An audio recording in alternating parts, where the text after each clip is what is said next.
Assalamu alaikum wa rahmatullahi wa barakatuh. My dearest brothers and sisters in Islam, I pray you all well.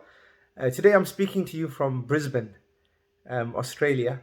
Alhamdulillah, we've had short travel by plane from Sydney to Brisbane to carry out the Ramadan program here.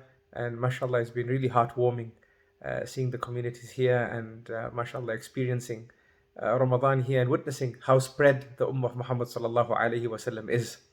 I welcome you to another episode of Moments with Allah subhanahu wa ta'ala.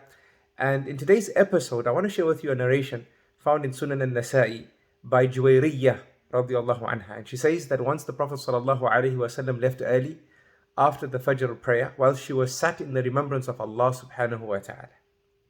And then he came back when the day was bright, meaning a long time after he left her, and he found her sitting in her same spot, praising Allah subhanahu wa ta'ala. And then the Prophet sallallahu alaihi wasallam said to her that I can teach you some lines which, if said, will suffice for all the dhikr of Allah subhanahu wa ta'ala and the invocations that you were doing throughout this period. And he said to her, he taught her the following: Subhanallah wa bihamdi, adada khalqi, wa rida nafsih, wa zinata arshi, wa midada kalimati. Subhanallah. Subhanallah means glory be to Allah subhanahu wa ta'ala. And it is a show of our belief of how perfect Allah subhanahu wa ta'ala is from all defects. Subhanallah wa bihamdi, and we praise Allah subhanahu wa ta'ala. So we glorify Allah and announce how free He is from all defects, and we praise Allah subhanahu wa ta'ala. Adada khalqi, the number of times as the numbers of His creation, subhanahu wa ta'ala.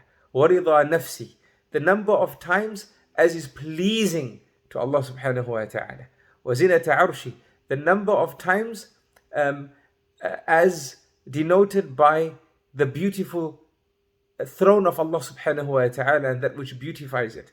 وَمِدَادَ كَلِمَاتِ, the number of times to the extent of the words of Allah subhanahu wa ta'ala. Subhanallah, meaning countless, brothers and sisters in Islam, right?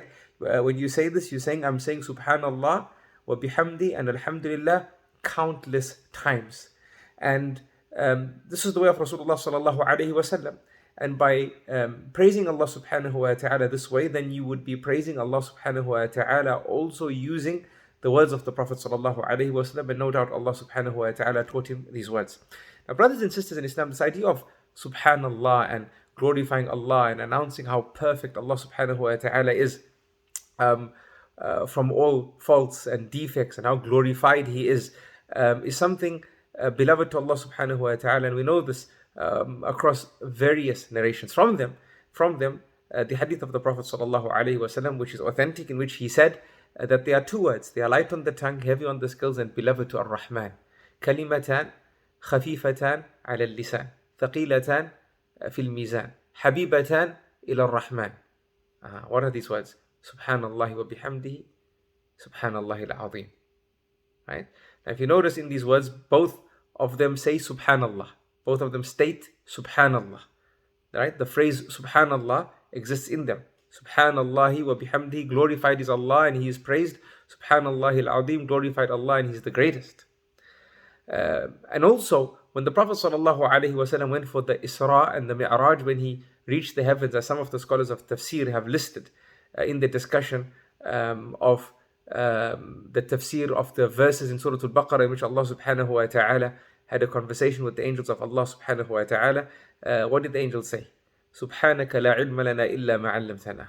Glorified is you. How perfect are you from all defaults. They, the angels of Allah, they observe the dhikr by repeating this term, Subhanallah, and its equivalent. Also, Allah subhanahu wa ta'ala tells us that the angels around His arsh, they worship Him using the phrase Subhanallah. And Rasulullah sallallahu alayhi wa sallam, he mentions again, as some of the scholars of tafsir have stated, that when he ascended the heavens, he heard the heavens ringing with angels praising Allah subhanahu wa ta'ala with the phrases of Subhanallah.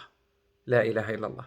So brothers and sisters in Islam, in your endeavor to have moments with Allah subhanahu wa ta'ala, be sure to remember Allah subhanahu wa ta'ala with the dhikr, Subhanallah, and its equivalents, its associated phrases such as Subhanallah wa bihamdihi, Subhanallah al-azim, such as Subhanallah wa bihamdi, عدد خلقه ورضا نفسه وزنة عرشه ومداد كلماته. Do so, and Subhanallah, you will find amazing scales on the day of Qiyamah and amazing real estate in your hereafter, because indeed, as the Prophet ﷺ said, the plantations of Jannah are Subhanallah, Alhamdulillah, wa la ilaha illallah, Wallahu Akbar. I leave you with this moment in today's moments with Allah subhanahu wa ta'ala, and until next time, Salamullahi alaykum wa rahmatuhu wa barakatuh.